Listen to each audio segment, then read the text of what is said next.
ठीक है भाई, तो ये है हमारा second lecture of modern physics. ठीक है, बात करते हैं intensity and power of A light source. Obviously light source है, लाइट सोर्स है मतलब क्या एमिट कर रहा है, लाइट, और लाइट मतलब इलेक्ट्रोमैग्नेटिक वेव, यस और नो। ठीक है, इलेक्ट्रोमैग्नेटिक वेव है, इलेक्ट्रोमैग्नेटिक रेडिएशन है, तो हर एक के पास क्या होगा, एक फोटोन होगा। ईच वेव है, each packet of light has a photon, और उसके पास क्या है, एक डेफिनेट एनर्जी। सही है, ठीक है। तो इंटेंसिटी क्या होती है, intensity is defined as energy received per unit area per unit time. तो बोलो energy, energy E divide by area per unit time. ये क्या आ गया मेरे पास, इंटेंसिटी आ गया। I is equal to E by A into T. तो बोलो एनर्जी बाय टाइम बोले तो पावर, तो पावर पर यूनिट एरिया को ही क्या कहते हैं, इंटेंसिटी। तो बोलो यूनिट क्या हो जाएगी इसकी, वाट पर मीटर स्क्वायर। सही है, अगर मुझे पावर निकालनी हो तो मैं क्या कर सकता हूं, इंटेंसिटी से एरिया को मल्टीप्लाई कर दूंगा। Intensity into area is equal to power. Yes और नो, कोई भी दिक्कत है इसमें, बिल्कुल सिंपल है। ठीक है, ओके। तो एनर्जी ऑफ सिंगल फोटोन क्या होती है, बोलो एनर्जी ऑफ सिंगल फोटोन सबको पता है, एच न्यू एच एफ। ठीक है, बोलो टोटल एनर्जी ऑफ लाइट क्या हो जाएगी, एक फोटोन की energy into number of photons. बोलो total energy is equal to E1 into number of photons, number of photons into h into frequency. ये एक फोटोन की एनर्जी, नंबर ऑफ फोटोन्स, ये क्या आ गया मेरे पास, टोटल एनर्जी। सही है, अच्छा। एनर्जी रिसीव्ड पर सेकेंड, या मैं कहूं पावर, पावर क्या होती है बोलो, energy received per second is equal to power. तो पावर का फॉर्मूला क्या आ जाएगा बोलो भाई, E बाई टी। ई क्या है, N into H F, N into H F divide by time. N divide by T जो आने वाला है, N डिवाइड बाई टी, इसको मैंने क्या बोल दिया है, N डैश बोल दिया, मतलब नंबर ऑफ फोटोन्स एमिटेड पर सेकेंड। नहीं आई बात समझ में, तो बोलो N डैश, ये फॉर्मूला था ना, N into H nu, N into H nu, एक फोटोन की energy into total number of photons. ये क्या हो गया, टोटल एनर्जी बाय टाइम। बोलो N बाय टी जो मैंने किया, ये क्या आया, number of photons per second या per unit time into energy of one photon is equal to power. तो पावर का फॉर्मूला क्या आ गया, power of light source is equal to N dash H F, N dash H new. सही है, H new की जगह क्या लिख सकते हो आप, एच सी बाय लैम्डा भी लिख सकते हो, कोई भी दिक्कत है इसमें, बिल्कुल सिंपल सी बात है ये। ठीक है, तो बोलो इंटेंसिटी होता क्या था, power per unit area, power per unit area. तो बोलो इसको किससे डिवाइड कर देंगे, एरिया से डिवाइड कर देंगे, क्या आ जाएगा मेरे पास, इंटेंसिटी आ जाएगा। कौन सा एरिया लेंगे, परपेंडिकुलर या पैरेलल वाला एरिया लेंगे, परपेंडिकुलर एरिया लेंगे। आप ऐसे समझ लो कि यहां पे आपके पास एक लाइट सोर्स है, सही है, ये क्या कर रहा है, हर डायरेक्शन में लाइट एमिट कर रहा है, यस और no. Every second it is radiating energy E।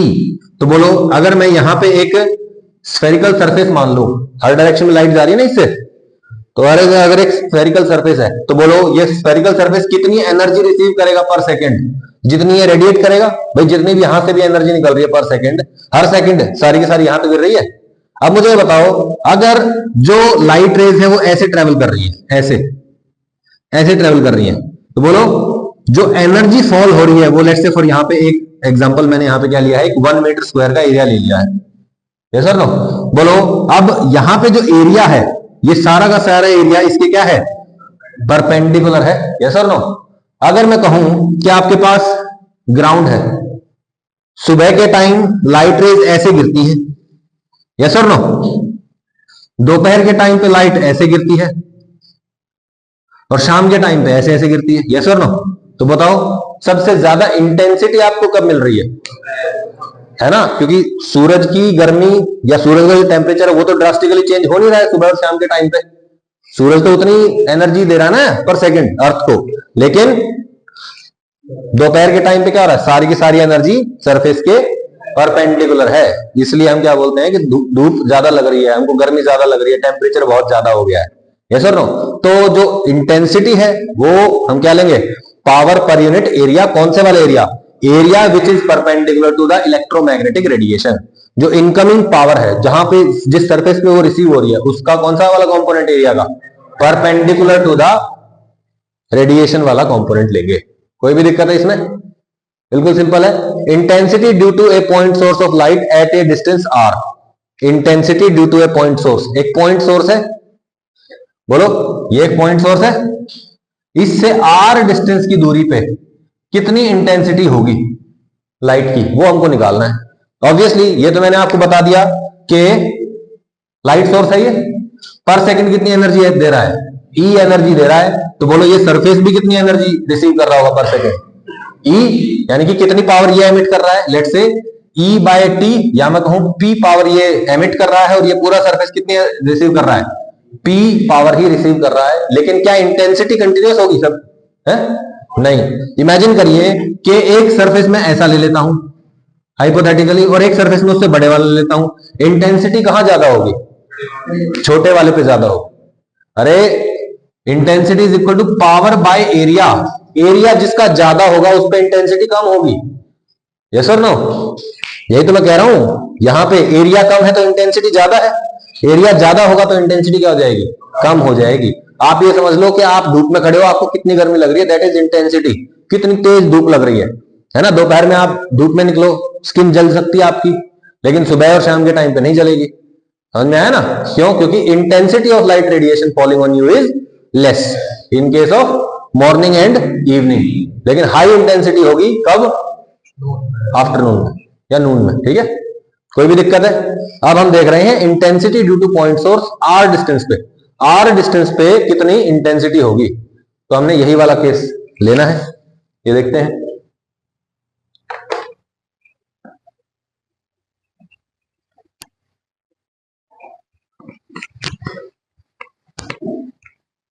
Intensity का मतलब क्या है, पावर पर यूनिट एरिया। कौन से वाला एरिया, परपेंडिकुलर वाला एरिया। यस और नो? ठीक है, अब मुझे ये बताओ, यहां पे एक लाइट सोर्स है, ये छोटा सा, ये क्या है, लाइट सोर्स, इसकी पावर क्या है, पी। लाइट सोर्स की पावर पी का क्या मतलब है, इससे कितनी एनर्जी रेडिएट हो रही है पर सेकेंड, पी पावर या P energy, P joule of energy is being radiated from it पर सेकेंड। यस और नो? पावर होती क्या है, पर सेकेंड एनर्जी होती है, तो पर सेकेंड ये कितनी एनर्जी दे रहा है, पी। पावर कितनी है इसकी, पी। अच्छा, ये पूरा सरफेस की अगर मैं बात करूं, पूरे सरफेस की, तो कितनी पावर ले रहा है ये, पी पावर ले रहा है। टोटल सरफेस की बात कर रहा हूं मैं, लेकिन एक यूनिट एरिया के साथ क्या हो रहा होगा, एक यूनिट एरिया के साथ क्या हो रहा होगा, यही तो मेरी इंटेंसिटी डिसाइड करेगा। अगर ये एरिया बहुत दूर है, बहुत दूर है, तो बताइए इंटेंसिटी कम होगी, और अगर यही एरिया बहुत पास है तो क्या होगा, इंटेंसिटी ज्यादा होगी। ठीक है, intensity is equal to power per unit area, power divide by 4 pi R square.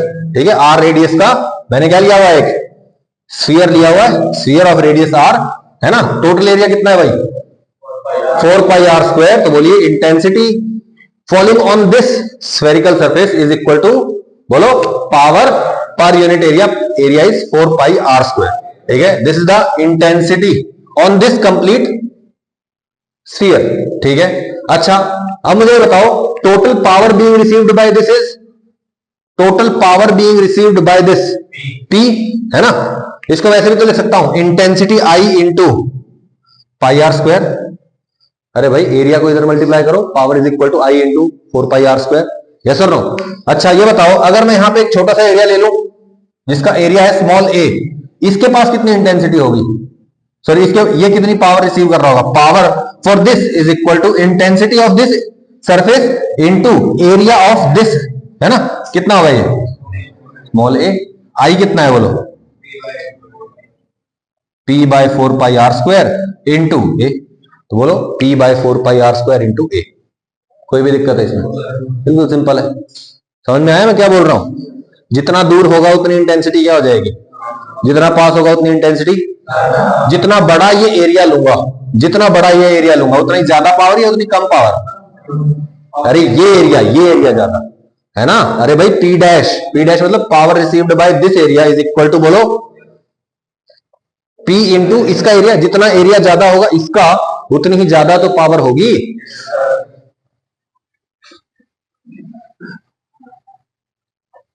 ठीक है, चलिए आगे क्वेश्चन देखते हैं। बड़ा सिंपल क्वेश्चन है, no doubt. A light beam of intensity 10 microwatt per metre square. Intensity दे दी आपको, क्या है, लाइट बीम है, ठीक है, मतलब ग्रुप ऑफ फोटॉन्स है, वैसे जा रहा है, ठीक है। उसकी इंटेंसिटी कितनी है, 10 माइक्रोवाट पर मीटर स्क्वायर, यानी कि उस लाइट बीम को अगर 1 मीटर स्क्वायर एरिया मिल जाता है तो उस 1 मीटर स्क्वायर एरिया को कितनी पावर देगा, 10 माइक्रोवाट पावर देगा, या मैं कहूं कितनी एनर्जी देगा, 10 माइक्रो जूल एनर्जी देगा पर सेकेंड। यस और नो? अरे भाई पता नहीं क्या पावर, पावर मतलब energy per unit time. 1 metre area square है, मतलब 1 मीटर स्क्वायर एरिया है, तो कितनी पावर है, 10 माइक्रोवाट। पावर मतलब एनर्जी पर सेकंड, तो 1 सेकंड में कितनी एनर्जी दे रहा है, 10 माइक्रो जूल एनर्जी दे रहा होगा। ये किसकी है भाई, इंटेंसिटी, लाइट बीम की। लाइट बीम है मतलब पैरेलल रेज मान लो आप, ठीक है।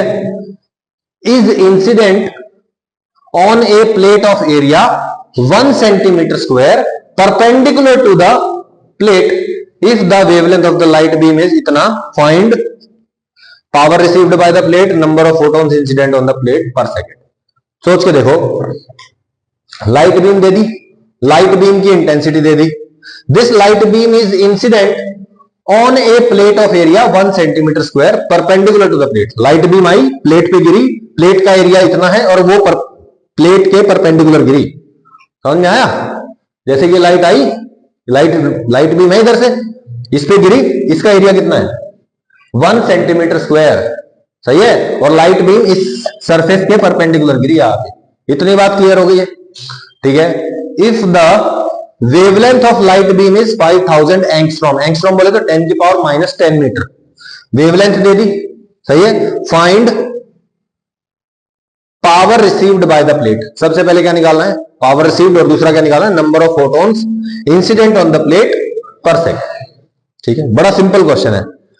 आप लोगों ने फॉर्मूले पढ़ रखे हैं, कहो तो फॉर्मूला यहां लिख देता हूं, जो भी इस्तेमाल होने वाला है। बोलो, इंटेंसिटी इज इक्वल टू क्या होता है, पावर पर यूनिट एरिया, और power is equal to intensity into area. Yes और नो? अच्छा, कौन सा वाला एरिया, परपेंडिकुलर वाला एरिया। मुझे ये बताओ, power is equal to energy per unit time. Yes और नो? और एनर्जी, ये कौन सी एनर्जी है, टोटल एनर्जी। यस और नो? टोटल एनर्जी है, टोटल एनर्जी ई टोटल क्या होती है, number of photons into h nu. Yes और नो? ये फॉर्मूले इस्तेमाल होने वाले हैं, ये फॉर्मूले यहां इस्तेमाल करते हैं, ठीक है। सबसे पहले मुझे बताओ, लाइट बीम है, लाइट बीम की इंटेंसिटी पता है, वो एक प्लेट पे गिरी, प्लेट का एरिया पता है, इंटेंसिटी पता है, तो पावर पता चल जाएगी, कितनी आ जाएगी, बोलो, P is equal to I into area, और ऑब्वियसली परपेंडिकुलर है तो चिंता ही नहीं है, सही बात है। बोलो, पावर कितनी आ जाएगी, P is equal to intensity, बोलिए 10 microwatt per metre square into area कितना है, 1 सेंटीमीटर स्क्वायर। सेंटीमीटर को मीटर में कन्वर्ट करना पड़ेगा तभी तो मीटर स्क्वायर कटेगा उससे। तो बोलिए क्या करेंगे, 1 सेंटीमीटर इंटू 1 सेंटीमीटर। 1 सेंटीमीटर क्या होता है, बोलो 10 की पावर माइनस 2 मीटर, और ये भी 10 की पावर माइनस 2 मीटर। तो बोलो कितना हो जाएगा, 10 की power minus 4 metre square. Metre square cut गया, 10 इंटू 10 की पावर माइनस 4, और ऊपर से क्या लगा हुआ है, माइक्रो, सही है। माइक्रो बोले तो 10 की पावर माइनस, सही है। तो बोलो कितना आ जाएगा, 10 की पावर माइनस 6 इंटू 10 की पावर माइनस 4, कितना हो गया, 10 की पावर माइनस 10, सही है, इंटू 10, कितना आ गया, वाट। इतनी एनर्जी गिर रही है किस पे, प्लेट पे। क्वेश्चन सिंपल था, फॉर्मूला बेस्ड था कि नहीं था, कुछ भी एक्स्ट्रा सोचना पड़ा क्या, कि एक बार उसको ऐसे मान ले, ये मान ले, वो मान ले, कुछ नहीं मानना, सीधी सीधी बात है, क्या मानना है, क्या करना है, सब कुछ आपको फॉर्मूले पता होना चाहिए, क्वेश्चन समझ में आना चाहिए, सही है। पहला पार्ट हो गया, ठीक है। अब ये पावर का क्या मतलब है, दिस पावर मींस इतनी एनर्जी आ रही है उसके पास पर सेकंड, है ना, इतने जूल पर सेकंड एनर्जी उस पर गिर रही है, किस पे, प्लेट पे, है ना। तो बोलो आप क्या बताना है आपको, number of photons incident on the plate पर सेकंड, सही है। मैं कहता हूं energy received per second by the plate कितनी आएगी बोलो? 10 इंटू 10 की पावर माइनस 10 जूल पर सेकेंड। सही है? This is the energy in 1 second. अच्छा, एनर्जी बोले तो क्या होगा? एनर्जी पर second number of photons 1 second में जो आ रहे हैं into h c by lambda. ये क्या कर दिया मैंने? एक फोटोन की energy into number of photons, total energy हो गई, और पर सेकेंड आ रहे हैं। यस और नो? तो बोलो एन पर सेकेंड ले लूंगा मैं यहीं पे। यस और नो? मुझे ये निकालना है। अब इस क्वेश्चन में आपको क्या नहीं पता? सिर्फ एन नहीं पता, इधर सब कुछ मालूम है। इधर क्या है? एच वैल्यू पता है आपको 6.626 10 की power minus 34 joule second. C speed of light 3 into 10 की पावर 8। लैम्डा 5000 एंगस्ट्रॉम दे रखा है, 5000 इंटू 10 की पावर माइनस 10। सब कुछ पता है आपको, इसको उधर ले आओ, एन की वैल्यू आ जाएगी आपके पास। क्वेश्चन में कुछ था क्या? बहुत हाई फाई कैलकुलेशन बता दी, इंटीग्रेशन आ गया था यहाँ पे, है ना? है ना? नहीं आया ना? तो बहुत इजी है, सारे के सारे चैप्टर इसमें ऐसे ही आएंगे आपके पास। कोई भी दिक्कत है इसमें? चलें आगे? पक्का? ऐसे ही क्वेश्चन है सारे के सारे। क्वेश्चन देखिए, क्वेश्चन क्या है? Same as previous but light beam falls at 37 degree with normal of the plate. Plate का जो नॉर्मल है उसके साथ लाइट बीम ने कितना एंगल बनाया है? 37 डिग्री एंगल बना दिया। मतलब ये तो हो गया भैया आपकी प्लेट, ये प्लेट है आपकी, ये प्लेट का नॉर्मल हो गया, जिसके साथ कितना एंगल बनाया है? 37 डिग्री एंगल बना दिया, है ना? ये आ रही है मेरी पावर। यस और नो? पावर आ रही है ये कितनी? पर यूनिट एरिया कितनी थी भाई? 10 microwatt per metre square intensity वाली आ रही है ना? बोलो अब इसका कौन सा कंपोनेंट है जो इससे टकराएगा? ये वाला या ये वाला परपेंडिकुलर वाला? तो इसका इधर वाला कंपोनेंट ले लो। कितना आएगा? This intensity into cos 37 degree. ये होता कितना है? तो इसको 4/5 से मल्टीप्लाई करिए, कितना आ जाएगा? 8 माइक्रोवाट। बस अब आपको आने वाली इंटेंसिटी पता चल गई। इससे तो कोई मतलब नहीं है अपने को, बाकी आपको सब पता है ना? एनर्जी रिसीव्ड कितनी आ जाएगी? इंटू एरिया कर दो, 10 की पावर माइनस 4 से मल्टीप्लाई कर दो, आ जाएगा। तो और क्या करना है? नंबर ऑफ फोटॉन्स, इसमें पावर आ गई, कितनी आ गई? 8 इंटू 10 की पावर माइनस 6।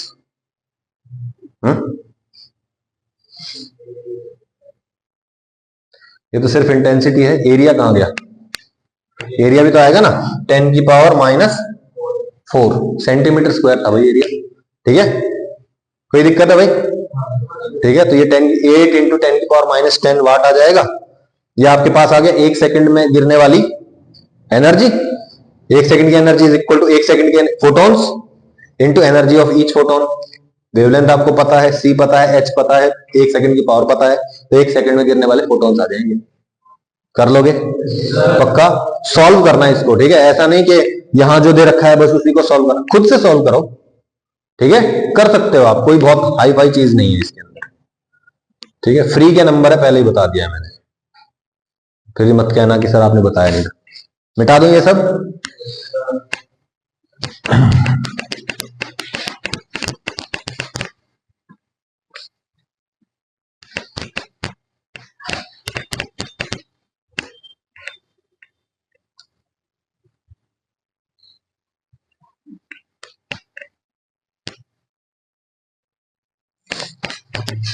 ठीक है,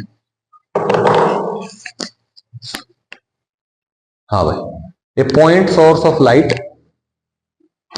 ए point source of light is emitting power 1 milliwatt at a wavelength of 2000 angstrom.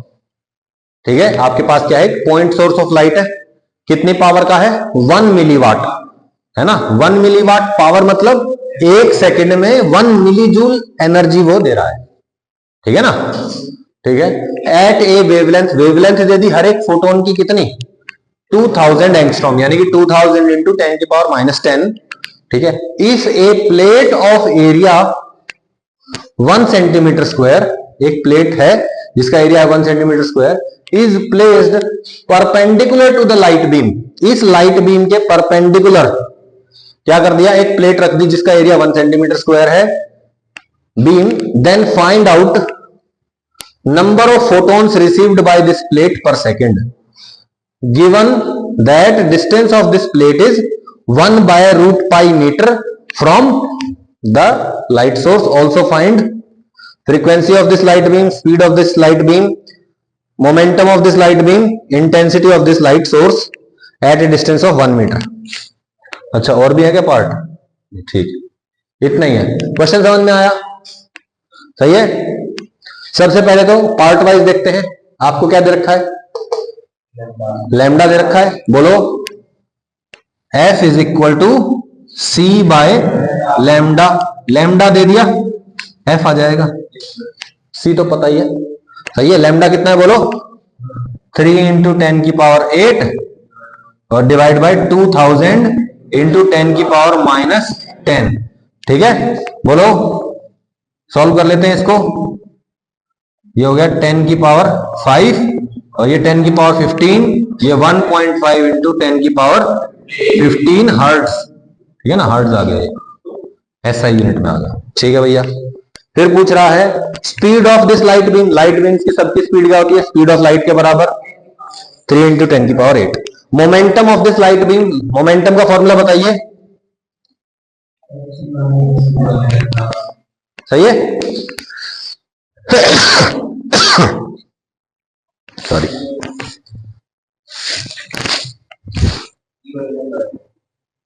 हाँ सॉरी, हाँ ठीक है। क्या? हाँ sorry sorry, momentum h by lambda ही होता था, द लास्ट आई चेक। हाँ तो h बाय लैम्डा गलत हो गया क्या? ठीक है, E बाय सी करो, जो मर्जी करो, आई डोंट माइंड, लेकिन h बाय लैम्डा होता है। मैंने h बाय लैम्डा याद किया हुआ है। अब तुम ऊपर नीचे सी से मल्टीप्लाई करो, मत करो, क्या करना है तुम देखो। f से मल्टीप्लाई करो, c से करो, जो करना है करो, ठीक है। हाँ तो हम कहाँ थे? ये हो गया। हाँ भाई, मोमेंटम क्या है भाई? h by lambda. मोमेंटम में कोई दिक्कत है? अच्छा, intensity of this light source at a distance of 1/√π metre, ठीक है। कितने डिस्टेंस पे भाई? 1/√π। मुझे ये बताइए, आपके पास एक लाइट सोर्स है ना, उससे r डिस्टेंस की दूरी पर कितना होता है intensity? Power divide bye 4πr²। Yes और नो? तो बोलिए I इज इक्वल टू कितना आ जाएगा? पावर कितनी है? 1 मिलीवाट डिवाइड बाय 4πr कितना है? 1/√π। तो 1/√π का स्क्वायर 1/π, पाई से पाई कट जाएगा, 1/4 यानी कि 0.25 इंटू 10 की पावर -3 वाट। सही है, इंटेंस वाट पर मीटर स्क्वायर आ गया, ठीक है ना। तो बोलो इंटेंसिटी आ गई। ये पार्ट हो गया सॉल्व, कोई दिक्कत नहीं है इसमें, है ना। अब मेन क्वेश्चन में क्या पूछा हुआ था? ठीक है, एक प्लेट रखी है 1 सेंटीमीटर स्क्वायर एरिया की, इस लाइट बीम के परपेंडिकुलर है, number of photons received by this plate per second. Intensity पता चल गई कितनी है? 1/√π डिस्टेंस पे 0.25 10 की पावर -3, है ना। Intensity I is equal to 0.25 10 की पावर -3 वाट पर मीटर स्क्वायर। सही है, इंटेंसिटी पता है, तो बताओ पावर कितनी होती है? Power is equal to I into area. Area कितना है? 10 की पावर -4, 10 की पावर -4 यानी कि इसको मल्टीप्लाई कर दूंगा किससे? 10 की पावर -4 और मीटर स्क्वायर हो जाएगा, तो ये मीटर स्क्वायर से मीटर स्क्वायर कट गया। ये क्या आ गया? 0.25 10 की पावर -7, है ना। 2.5 इंटू 10 की पावर -8 भी कर सकता हूं मैं। कितना आ गया? 2.5 इंटू 10 की पावर -8 वाट है ना, उस प्लेट ने इतनी एनर्जी रिसीव की है पर सेकंड, है ना, पावर मतलब एनर्जी पर सेकंड, तो 1 सेकंड में इतनी पावर है। चलो यहां लिख लेते हैं, कितना है भाई, एनर्जी पर सेकंड की बात कर रहा हूं, बोलो n into h c by lambda, सही है। एनर्जी कितनी रिसीव हो रही है, 2.5 इंटू 10 की power -8 is equal to number of photons per second. ये 1 सेकंड की एनर्जी, तो 1 सेकंड के फोटॉन्स आएंगे, और एनर्जी h पता है, c पता है, लैम्डा 2000 इंटू 10 की पावर -10, सब कुछ पता है, सिर्फ n निकालना है, n निकालना है। क्वेश्चन समझ में नहीं आया क्या, ठीक है। आप इस क्वेश्चन को 1-2 बार खुद से पढ़ो और ट्राई करो, आ जाएगा, सब कुछ हो जाएगा, ठीक है। इंटेंसिटी सब आ गया है।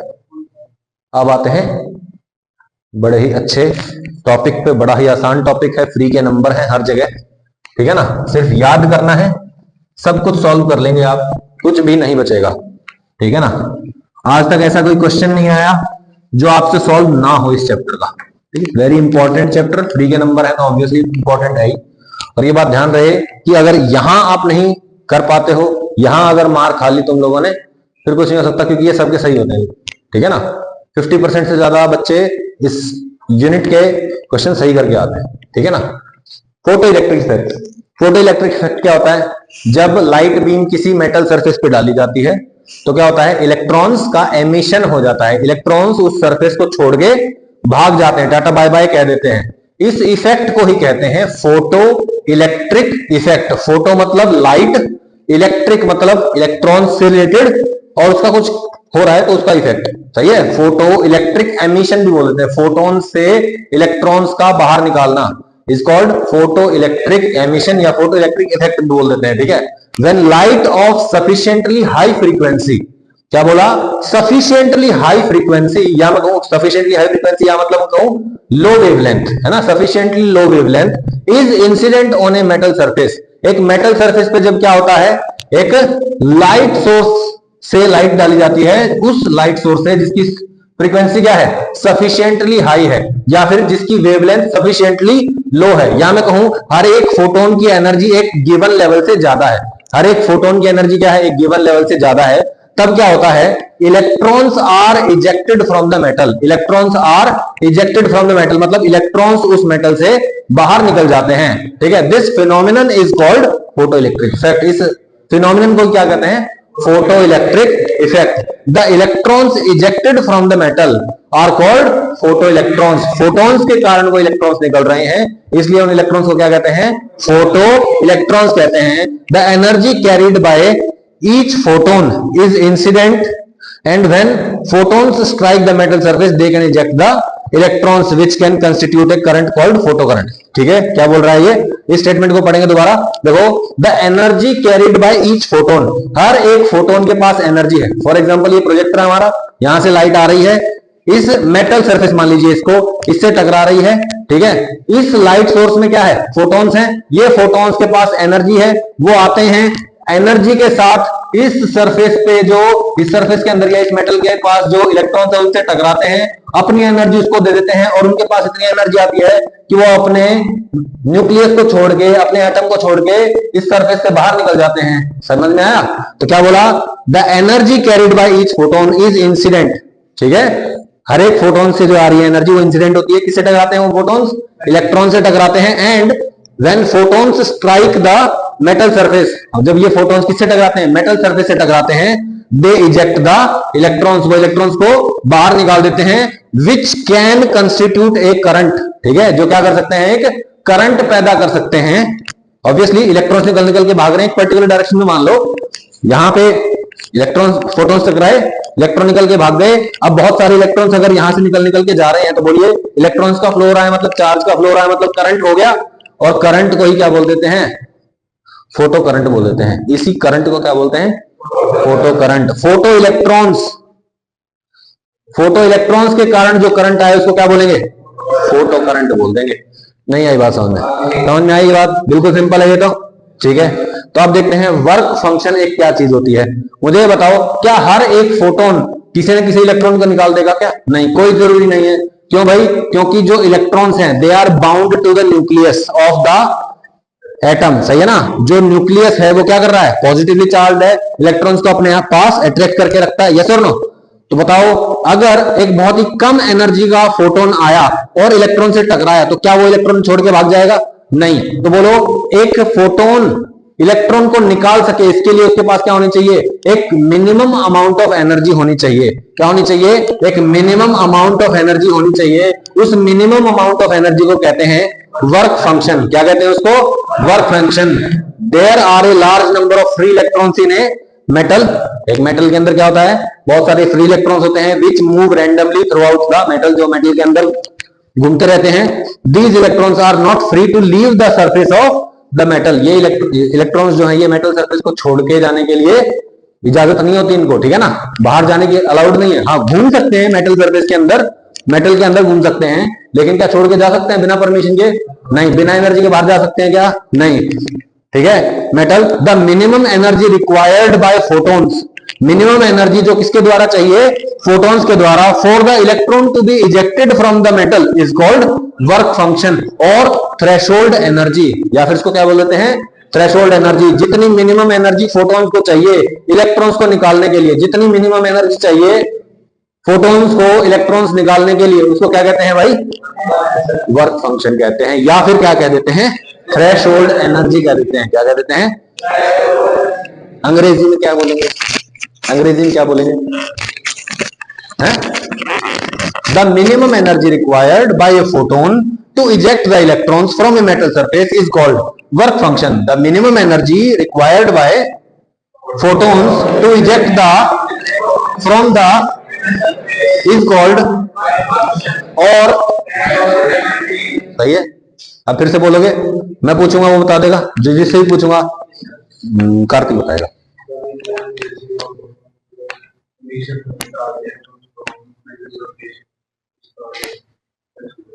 ठीक है, फ्रॉम और टू थोड़ा थोड़ा आगे पीछे हो रहा है, बाकी सब ठीक है, कोई नहीं, ठीक है। तो बोलिए, बोलो, ईशांत बताएगा, चलो। Bye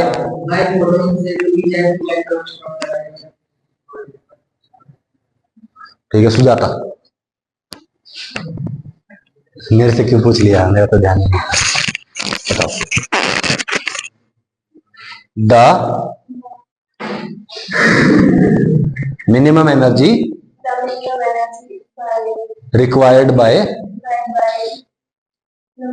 photons to eject the function, हाँ, गुड गुड, इलेक्ट्रॉन्स फ्रॉम, कहां से निकालने होते हैं इलेक्ट्रॉन? घर से निकालने होते हैं। किसके घर से? मेटल सरफेस से निकालने होते हैं, ठीक है। हाँ, electrons from the metal surface is called work function और थ्रेशोल्ड एनर्जी, ठीक है। थ्रेशोल्ड मत बोलो, थ्रेशोल्ड, ठीक है ना? थ्रेशोल्ड तुम तो नहीं दो, ठीक है ना? पिटेगा तो मेरे से। दीपांशु बताएगा।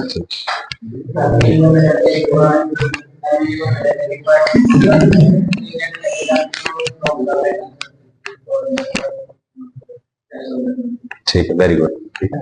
अच्छी बात इसलिए है कि वो डिस्टर्ब कर रहे थे फिर भी, ठीक है। नहीं नहीं नहीं, तो ही कर रहा था इधर उधर, ठीक है। ठीक है भाई, फॉर्मूला याद कर लें, फॉर्मूला याद करें भाई। बोलो, फाई नॉट, या सिंपली फाई भी बोल देते हैं।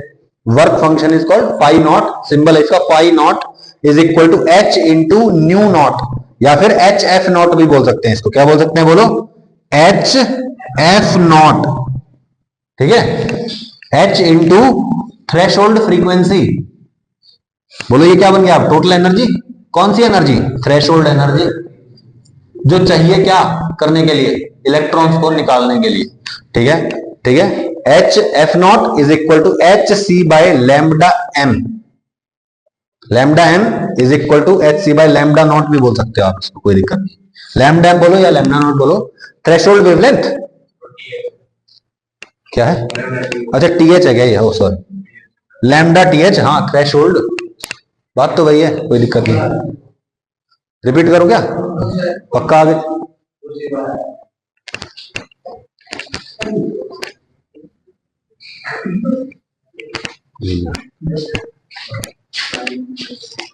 थ्रेशोल्ड फ्रीक्वेंसी,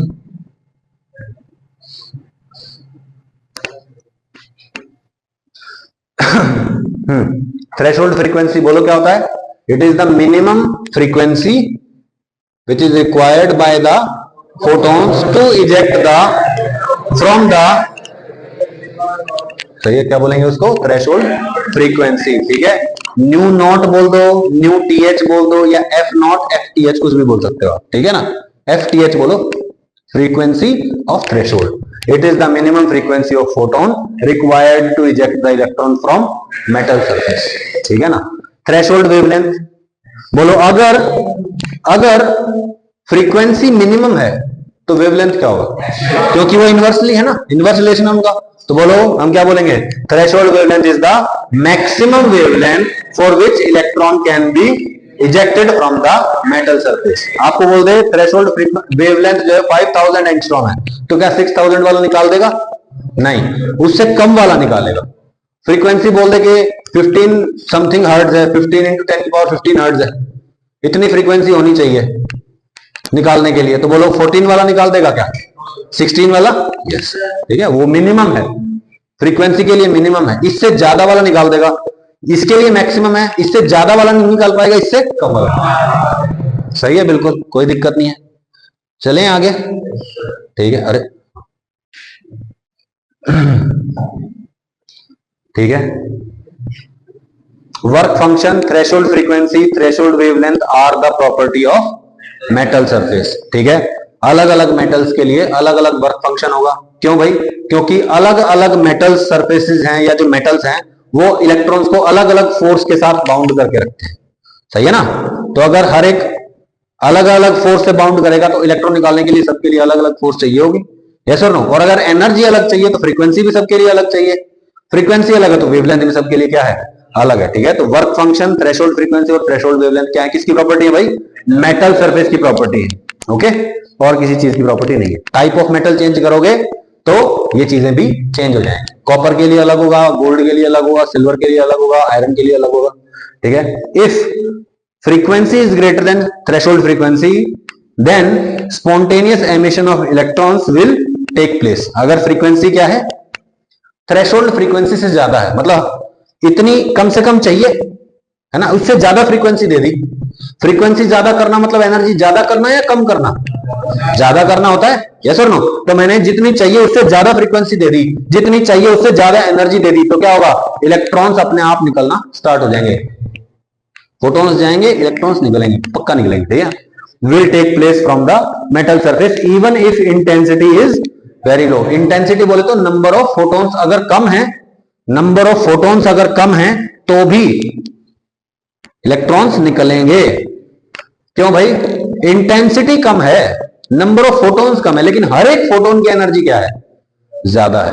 हर एक फोटोन की एनर्जी ज्यादा है, तो जब भी वो हाई एनर्जी का फोटोन आके टकराएगा मेटल सरफेस से इलेक्ट्रॉन निकल जाएगा। अब इमेजिन करिए कि आपने लो फ्रीक्वेंसी की लाइट यूज की है, वेरी लो फ्रीक्वेंसी की लाइट यूज की है, लेकिन इंटेंसिटी बहुत हाई रखी है, मतलब नंबर ऑफ फोटॉन्स तो बहुत हाई है, नंबर ऑफ फोटॉन्स तो बहुत ज्यादा है, फोटोन जा ही रहे हो, मतलब अंधाधुंध फोटोन भेजे जा रहे हैं, लेकिन किसी फोटोन में दम ही नहीं है कि वो जाके इलेक्ट्रॉन से टकरा के बाहर निकाल दे। तो क्या इलेक्ट्रॉन निकलेंगे? नहीं ना। तो बोलो इलेक्ट्रॉन कब निकलेंगे? जब फोटोन के पास उतनी एनर्जी हो जितनी चाहिए, है ना कि नंबर ऑफ फोटॉन्स ज्यादा करने से फर्क पड़ेगा। कोई भी दिक्कत है इसमें? ठीक।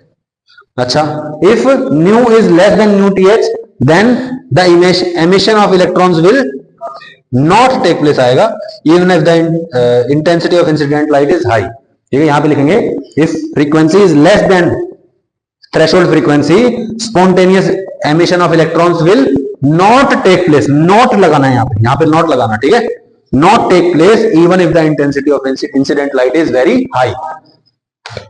ठीक है, ठीक है, कोई भी दिक्कत है? इंटेंसिटी हाई करने से निकलते हैं ना फिर इलेक्ट्रॉन्स, इंटेंसिटी हाई करने से तो निकल, अरे है? हाँ बोल दिया तूने, बेवकूफ, सोच के हाँ बोलना होता है, मेरी गर्दन देख के हाँ नहीं करना होता, ठीक है ना। इंटेंसिटी का इलेक्ट्रॉन्स निकालने से कोई लेना देना, किससे लेना देना है? फोटोन की एनर्जी से। अगर ईच फोटोन जो आ रहा है उसकी एनर्जी ज्यादा है तो क्या होगा? इलेक्ट्रॉन निकलेंगे, अदरवाइज नंबर ऑफ फोटोन से कोई फर्क नहीं पड़ता। हाँ, ये हो सकता है कि अगर फोटोन्स के पास फ्रीक्वेंसी सफिशिएंट है, मतलब हर एक फोटोन की एनर्जी ज्यादा है और आपने बहुत सारे इलेक्ट्रॉन्स भेज दिए, सॉरी बहुत सारे फोटोन्स भेज दिए, बहुत सारे फोटोन्स भेज दिए, हर एक के पास एनर्जी है, तो बहुत सारे इलेक्ट्रॉन्स निकलेंगे, ये बात है, सही है ना। अगर आपने क्या किया है, nu greater than nu T H रखा है, मतलब frequency is higher than threshold, energy is higher than threshold, जितनी चाहिए उससे ज्यादा एनर्जी है, तो अगर इंटेंसिटी कम है, मतलब नंबर ऑफ फोटोन्स कम है, तो इलेक्ट्रॉन्स भी कम निकलेंगे। अगर इंटेंसिटी ज्यादा है यानी कि फोटोन्स ज्यादा है, तो यानी कि इलेक्ट्रॉन्स भी ज्यादा निकलेंगे। कोई भी दिक्कत है इसमें? बिल्कुल सिंपल है। अच्छा, अब देखते हैं, मुझे बताओ जो वर्क फंक्शन था किसी चीज का, ठीक है, वर्क फंक्शन था एक सरफेस का, लेट से वो था 1 जूल, ऐसा मान लेते हैं 1 जूल, ठीक है। एक फोटोन आया, उसके पास थी एनर्जी 0.8 जूल, वो आया मेटल सरफेस से टकराया, इलेक्ट्रॉन निकलेगा या नहीं निकलेगा? नहीं निकलेगा ना, क्यों? क्योंकि फोटोन की एनर्जी क्या है? कम है। तो बोलो कम एनर्जी का टकराया, कोई लेना देना नहीं है। 0.9 वाला निकाल सकता है क्या? क्या 1.0 जूल वाला निकाल सकता है? Yes of course. अच्छा, 1 जूल वाला आया, इलेक्ट्रॉन से टकराया, क्या होगा? Electron will be free from the nucleus, it will be free from the metal surface, सही है। लेकिन क्या वो कहीं और जा सकता है? नहीं, अभी नहीं जा सकता। सोचना अभी, एक बात और बताता हूं, फोटोन आया, उसके पास थी एनर्जी 2 जूल, बहुत हाई एनर्जी का फोटोन था, आया, किससे टकराया? मेटल सरफेस जिसका वर्क फंक्शन 1 जूल है।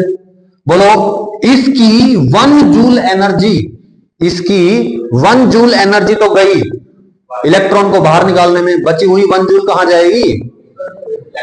इसकी काइनेटिक एनर्जी में कन्वर्ट हो जाएगी, सही है ना। इसकी energy I, incident energy is equal to, भाई initial energy is equal to final energy, total energy क्या बोला था मैंने? कंजर्व रहेगी। तो बोलो इनिशियल एनर्जी 2 जूल है, तो फाइनल भी क्या होनी चाहिए? 2 जूल। 1 जूल तो गई इलेक्ट्रॉन इजेक्ट करवाने में, और बची हुई 1 जूल कहां चली जाएगी? काइनेटिक एनर्जी होता है, इलेक्ट्रॉन में कन्वर्ट हो जाएगी, सही है। यानी कि अगर मैं यहां पे एक रिसीवर लगा दो, मान लीजिए कि वहां से लाइट सोर्स आ रहा है, यहां पे मेरे हाथ की जगह एक क्या है?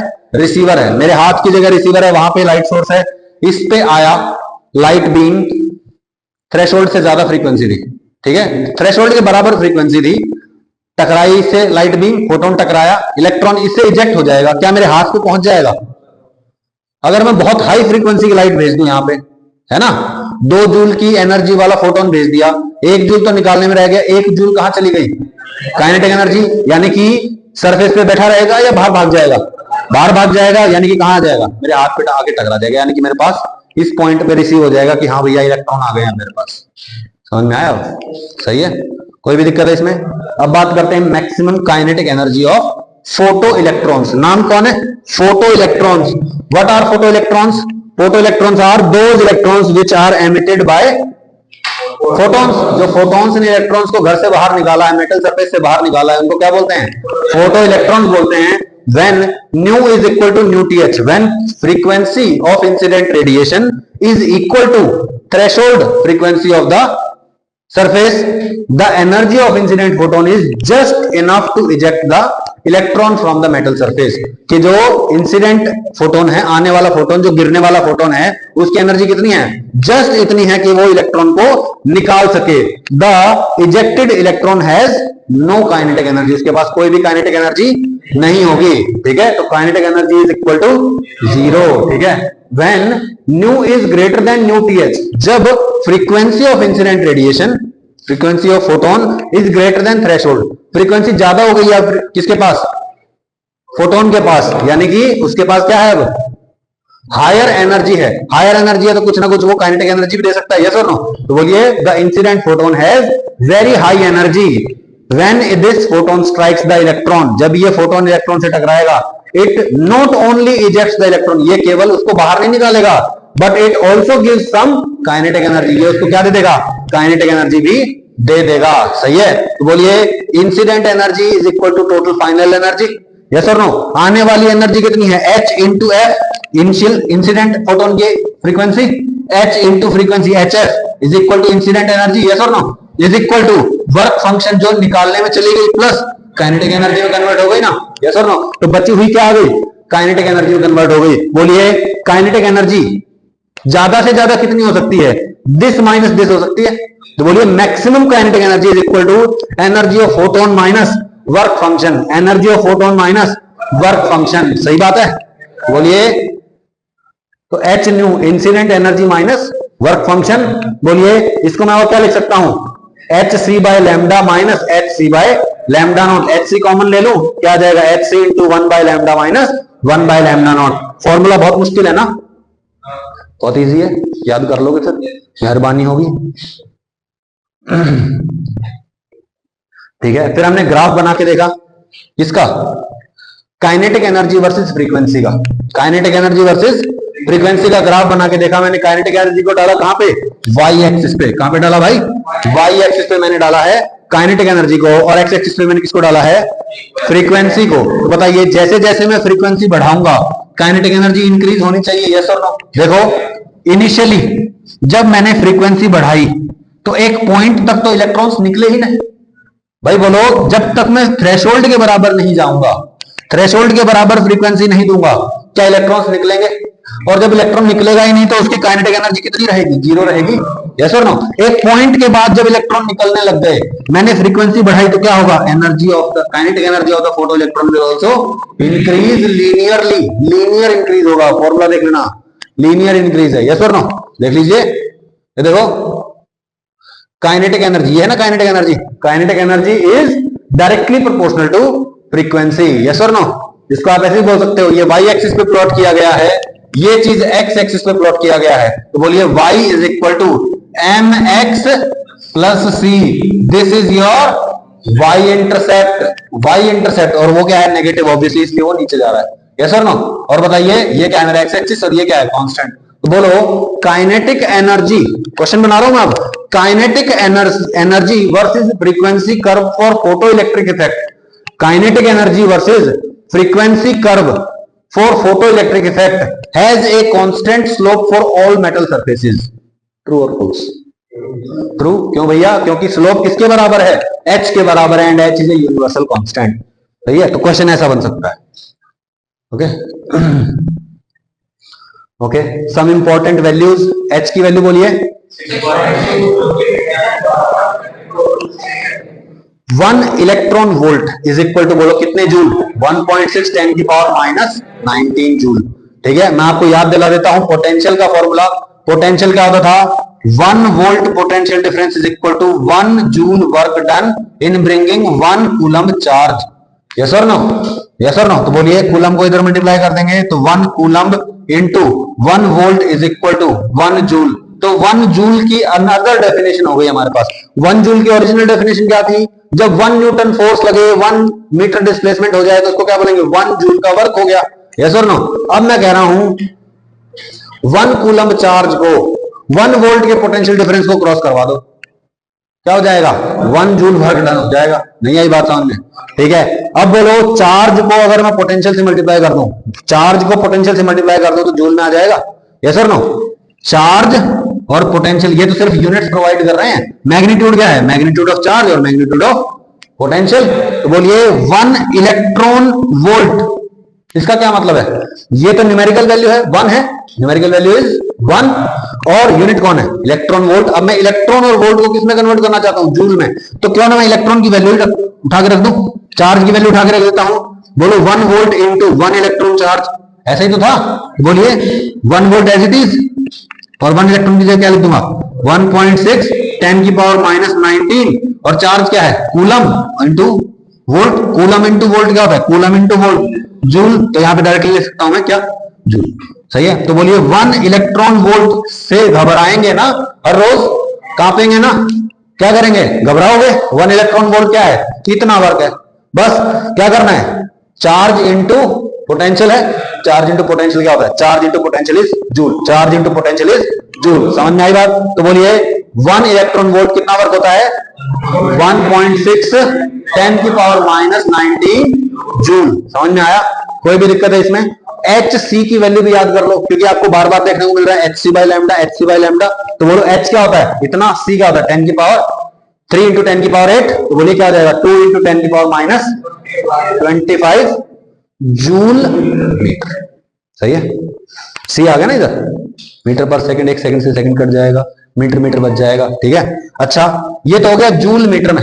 सही है, अब बताओ जूल का और इलेक्ट्रॉन वोल्ट का अभी अभी रिश्ता निकाला ना, रिश्तेदारी है ना इनकी। तो बोलो जूल को मैंने अब किस में कन्वर्ट कर दिया, इलेक्ट्रॉन वोल्ट में, और मीटर को किस में कन्वर्ट कर दिया, एंगस्ट्रॉम में। क्योंकि हम जब रेडिएशन की बात करते हैं तो उसकी वेवलेंथ किस में दी होगी आपको क्वेश्चन में, एंगस्ट्रॉम में। तो बोलिए इलेक्ट्रॉन वोल्ट एंगस्ट्रॉम है तो कितना करेंगे 12400। कैसे याद करेंगे, एमटेक में मेरी स्कॉलरशिप करेंगे, कितनी थी 12400 मंथली, दिन की 400 रुपए, बिल्कुल दिहाड़ी मजदूर की तरह काम करवाते हैं। ठीक है, फालतू की बातें नहीं करनी है, काम पे ध्यान देना। कितना है 12400 इलेक्ट्रॉन वोल्ट एंगस्ट्रॉम, कितना 12400 इलेक्ट्रॉन वोल्ट एंगस्ट्रॉम। फिर से बोलो 12400 इलेक्ट्रॉन वोल्ट एंगस्ट्रॉम। एनर्जी की यूनिट अगर आपको इलेक्ट्रॉन वोल्ट दे दे और वेवलेंथ दे दे एंगस्ट्रॉम में, तो क्या करोगे 12400 electron volt angstrom is equal to h c. H c की वैल्यू बोलो 12400 इलेक्ट्रॉन वोल्ट एंगस्ट्रॉम, या फिर 2 इंटू 10 की पावर माइनस 25, 2 इंटू 10 की पावर माइनस 25 जूल मीटर। कितना आएगा जूल मीटर में। सही है, एच सी की वैल्यू याद हो गई आपको, 1 इलेक्ट्रॉन वोल्ट की वैल्यू याद हो गई आपको। सही है, एच की वैल्यू याद है आपको, सी की वैल्यू याद है आपको, बहुत सारे, बहुत बढ़िया, वेरी गुड। ठीक है, चले आगे। ठीक है, अच्छा इस फॉर्मूले को देखो, अभी अभी ये फॉर्मूला पढ़ा है क्या, kinetic energy maximum is equal to क्या पढ़ा है भाई, बोलो h c into 1 by lambda minus 1 by lambda naught. ठीक है, एच सी की वैल्यू क्यों ना उठा के इलेक्ट्रॉन वोल्ट एंगस्ट्रॉम में रख दूं। सही है, तो मेरी काइनेटिक एनर्जी भी किसमें आ जाएगी, इलेक्ट्रॉन वोल्ट के टर्म्स में आ जाएगी। तो बोलिए kinetic energy maximum, kinetic energy maximum यहां से उठाया, कितना एच सी की जगह रखा 12400 इलेक्ट्रॉन वोल्ट एंगस्ट्रॉम, और यहाँ पे 1 by lambda minus 1 by lambda not या लैम्डा टी एच। कितना आ जाएगा, बोलिए एंगस्ट्रॉम में रखेंगे वैल्यू, हमारा आंसर आ जाएगा इलेक्ट्रॉन वोल्ट में। एंगस्ट्रॉम एंगस्ट्रॉम कट जाएंगे ना। ठीक है, कोई भी दिक्कत है इसमें, पक्का? ठीक है, हाँ ये रब कर दो इसको, जो भी लिखा हुआ है। कुछ भी समझ में नहीं आया तो बताओ, कल मैं डेफिनेशन और फॉर्मूले और वैल्यूज पूछूंगा भाई। देखो इतना अधिकार है मुझे, है ना। ठीक है, okay. Laws of photo electric emission, laws of photo electric emission, the emission of photo electrons is instantaneous. Instantaneous मतलब तुरंत, जैसे लाइट गिरी तुरंत तुरंत इलेक्ट्रॉन निकलेंगे। समझ में आया? जैसे मैंने लाइट सोर्स ऑन किया, लाइट गिरी, इलेक्ट्रॉन्स तभी निकल जाएंगे। ऐसा नहीं होगा कि थोड़ी देर वेट करेंगे और निकलेंगे।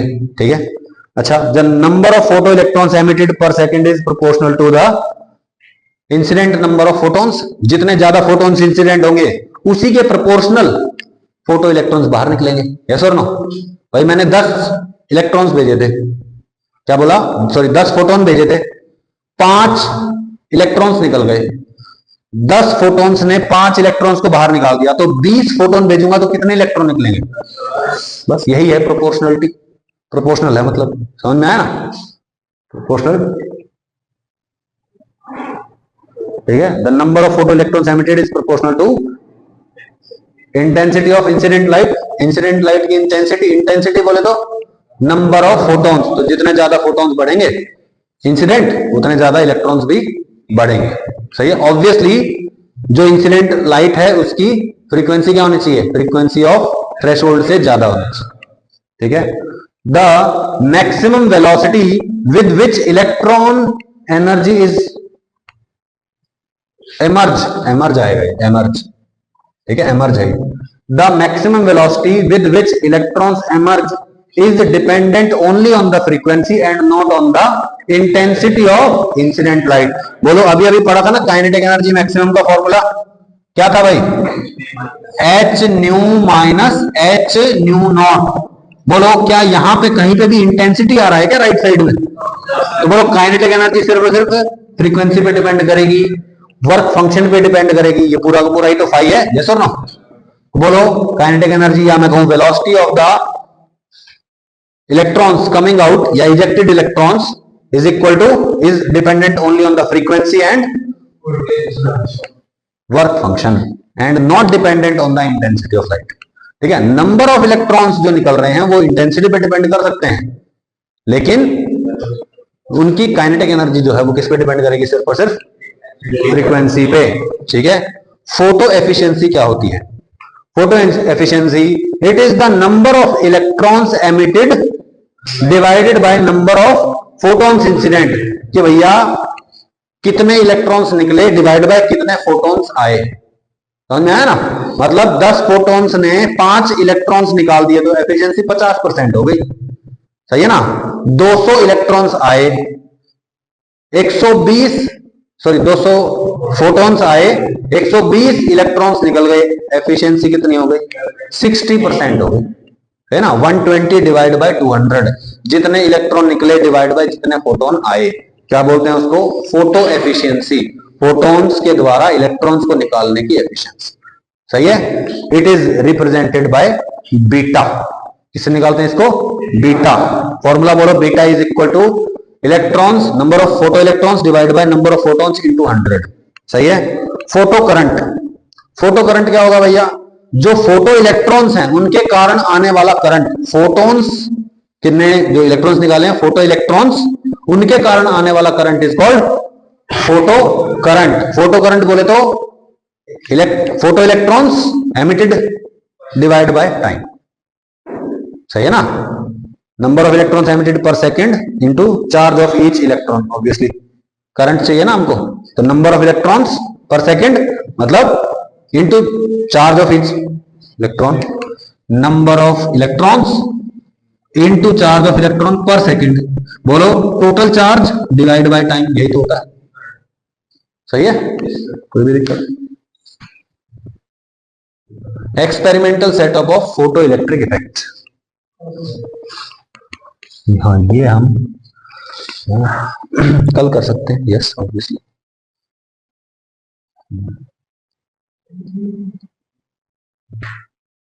Okay, we will do it tomorrow.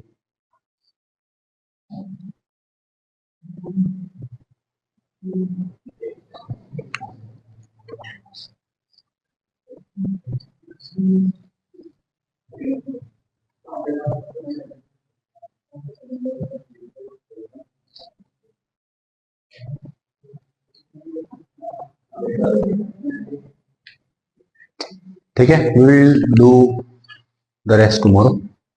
ठीक है।